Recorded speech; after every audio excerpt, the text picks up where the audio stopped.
शनिवार 5 जुलाई 1941 आर्य और रूसी। रूस में कठोर सत्ता, लोहे की मुट्ठी की आवश्यकता, मिट्टी की उर्वरता में गिरावट।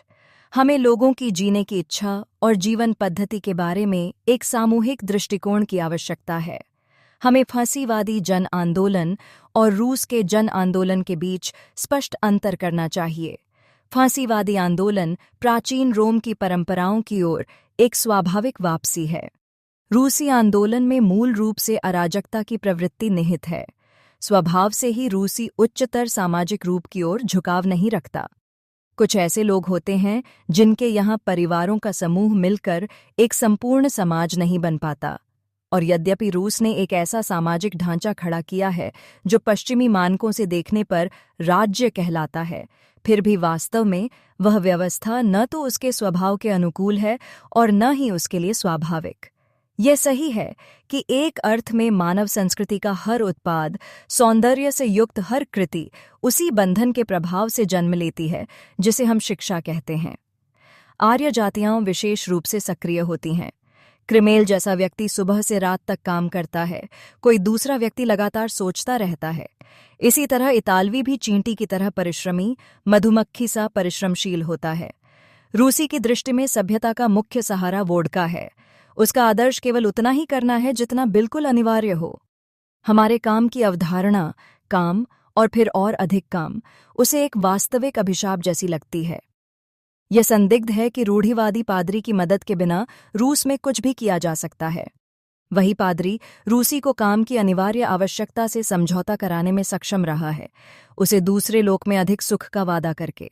रूसी बाहरी दबाव के बिना काम करने का निर्णय कभी नहीं करता, क्योंकि वह स्वयं को संगठित करने में अक्षम है। और यदि सब कुछ होने के बावजूद उस पर संगठन थोपा जाता है, तो वह उसकी नसों में बहते आर्य रक्त की एक बूंद के कारण है। केवल इसी बूंद के कारण रूसी जनता ने कुछ रचा है और एक संगठित राज्य को कायम रखा है। रूस पर शासन करने के लिए ऊर्जा चाहिए। इसका परिणाम यह है कि किसी देश का शासन जितना कठोर होता है, उतना ही वहां न्याय और समता का पालन आवश्यक हो जाता है।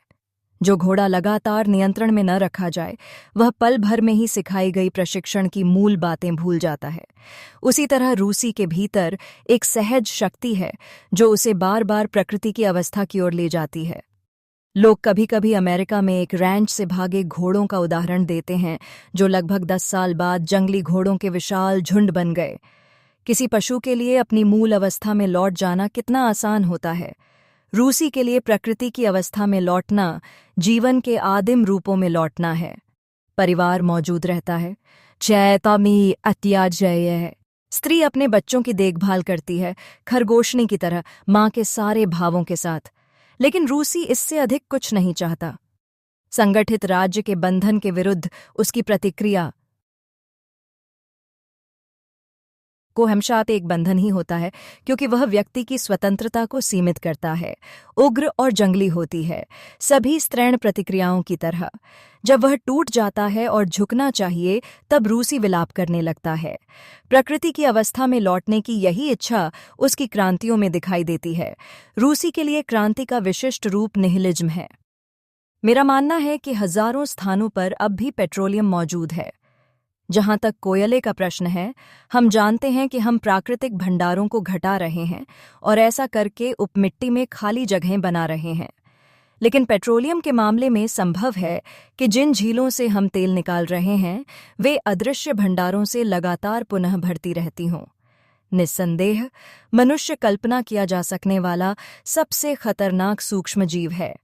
वह अपने पैरों के नीचे की धरती का दोहन करता है, यह पूछे बिना कि क्या वह ऐसे उत्पादों को नष्ट कर रहा है जो शायद अन्य क्षेत्रों के जीवन के लिए अनिवार्य हों। यदि इस समस्या की गहराई से जांच की जाए, तो संभवतः यहीं से पृथ्वी की सतह पर समय समय पर होने वाली आपदाओं की उत्पत्ति का कारण मिल जाएगा।